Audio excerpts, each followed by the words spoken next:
guys, today we're taking a look at the new releases from Chanel Les Beiges. I actually have never tried their eyeshadow products or their blush products. I think the only thing I've tried from Les Beiges is their foundation, which gave me this prickly, weird pins and needles feeling. So it looked pretty, but there was something in it that didn't agree with me. We're not going to have that problem today because we're doing eyeshadows. So there's a couple of new quads, I think, and this is the one that I got. I was largely into this, and we're going to do some swatches, but that looks like a little bit of a lavender shimmer, and I am all about lavender. I think it's underused in makeup, so whenever I see it pop up, I'm very interested. And they came out with 3 new blushes. It comes with this Half Moon brush, which I really like. I have another Chanel blush that came with that, and I think it's a very effective brush. And I went for a color that I normally don't go for because, you know, usually when they release a couple of colors, you're going to get a pink, you're going to get an orangey, peachy color, and you're going to get something deeper. And I already have so many pinks, and I don't do the oranges so much, but I do have enough of the peach orange to be perfect for me. So I thought I'd try this, and I thought, honestly, that it would go very nicely with this. At the end of the video, when I'm done putting everything on, I'm going to stop the camera, do my hair, put on a shirt, which will go with this, and give you the final look. And then I got a new Rouge Coco Baume.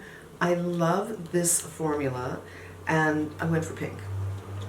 I do like pink lip. I think it suits me better than other colors, and the other colors that they had were okay. And if you watch the 10 products I can't live without video that came up recently, do a link right here in case you haven't seen it.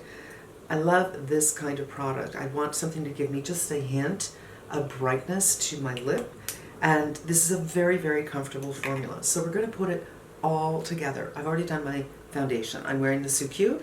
Again, this is one of my very favorite foundations, and I thought it was discontinued.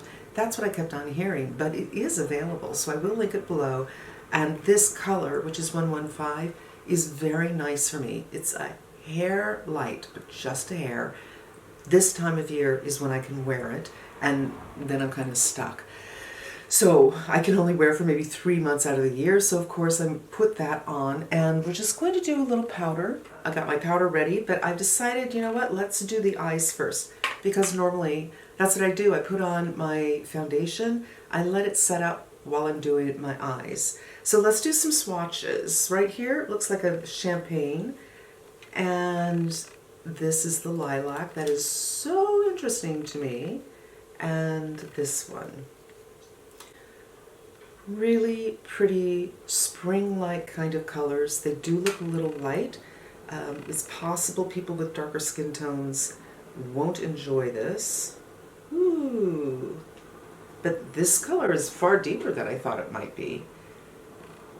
And all of these are not matte. I don't know if you would call them satins. They're certainly not metallics. Although, I have to say, not much shine going on with that champagne color. And here, and here. Again, ooh. You know what? I think you can get a couple of different looks out of this. You could go with this darker situation, this light one on the lid and the darker outer corner. A little bit of a different color story. They would work together. As you can see, I think they work together, but I definitely think this is more versatile than I initially had thought. But you know I want to do the lavender. I think what I'm going to do is first I'm going to powder my lids because I have another product on that I'm testing, and it needs to be powdered. So I'm going to start with this brush. I cannot read it because I am blind. If you've been here before, you know that. If you're new, blind is about. And this is from the Sky set from Sonia G, and I thought that would be ideal for picking up this kind of champagne-y color that does have a little bit of sheen, but not as much as the others. And that's just going to be a base. So a color like this is great if you have a lot of color in your lids, which I do, but today I'm wearing a different product, so that's kind of canceled that. And to prepare the lid to receive your shadows so they don't stick or pull. Very good tone for my skin tone. Now, I just want to see, we'll move on, but I want to see what this lilac color would look like if I put it all over the lid, because that, to me, I feel like that's a way that I would apply it. I love this. It's subtle and youthful. It's a no makeup kind of look. If you look at the lids of young children, you will see that there is a lilac tone going on there. So this color, I feel, while subtle, has a brightening, youthful effect. Super, super subtle. Super, super for a no makeup look. And a little bit in the inner corners on both sides.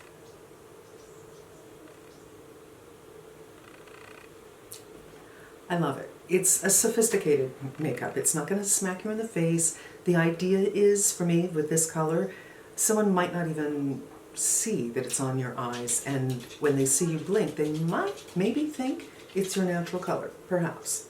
Hakuhodo, and I'm going to go in with this color here. So another light color. I'm just going to put it on top in the center. Oh, that's pretty. Again, just doing these lighter colors, very subtle, hopefully youthful look. I like that a lot, actually. So, first time I've tried this product, this formula.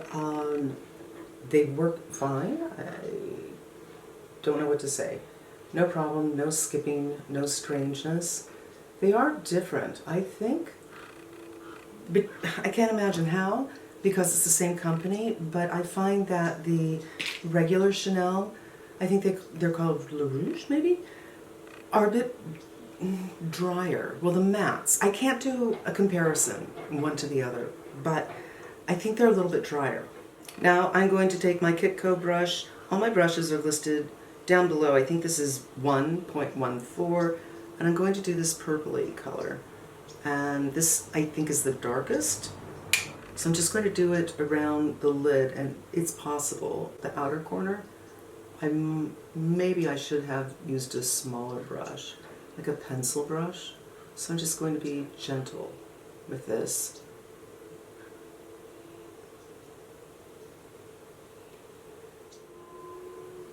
And whatever's left, which isn't much, I'm going to bring into that socket area. Super pretty and sophisticated and soft. I'm here for it.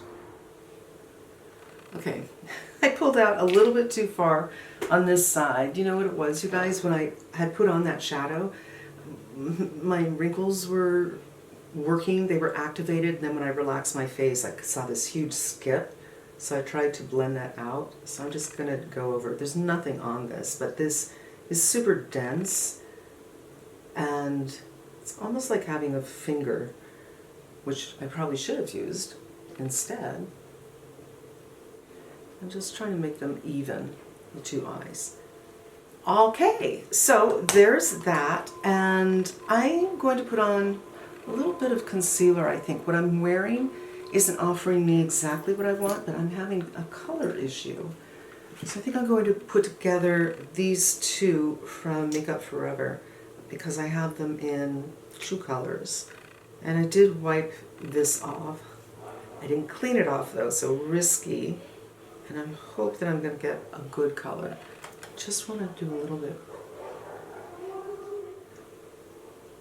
I think that's helping out. And then whatever's left, just to pull everything up. Okay, I'm going to turn off the camera, do a little liner, do a little mascara, do my brows. We'll come back and do blush. Eyes are done. I'll put everything else that I have on my eyes in the description box below, but very quickly, I'm wearing the Charlotte Tilbury in Dream Pop. I love the way it gives the lashes a really natural, soft look. I'm going to pull you in. It doesn't look spiky. And as always, my NYX. I love this. And then this Laura Geller pencil, which is an amethyst. I didn't even realize it was an amethyst. I just wanted something a little bit darker, is what I used for my waterline. And it's not incredibly purple, but I think it works well with this story. So I have something in my waterline hiding that skin, that dreaded skin right there under my lashes.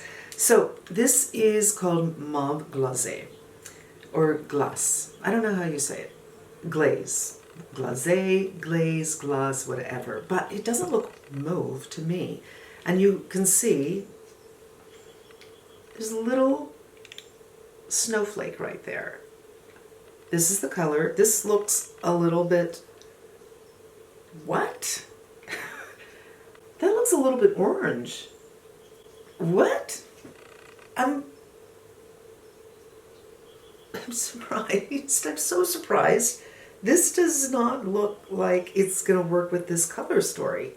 I think a real mauvey blush would do it, which I do have some mauvey blushes, but on the other hand, I'm thinking about this. I was thinking this thing from Kira Weiss, and I thought, you know what, if I put that on, it might be too deadening with the eyes being this color and the face being this color. So anyway, we're here to try it out. Never tried their blushes, and I'm going in with my Hakuhodo brush, and it's picking up, but I went in pretty hard, so I'll take some off. Better to build blush than have too much on. A little bit of sheen, and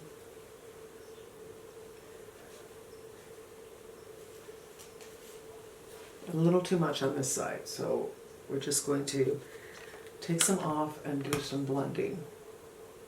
I want it to be there, but I don't want it to be too loud. So I like this side better than this side. So again, do a little blending.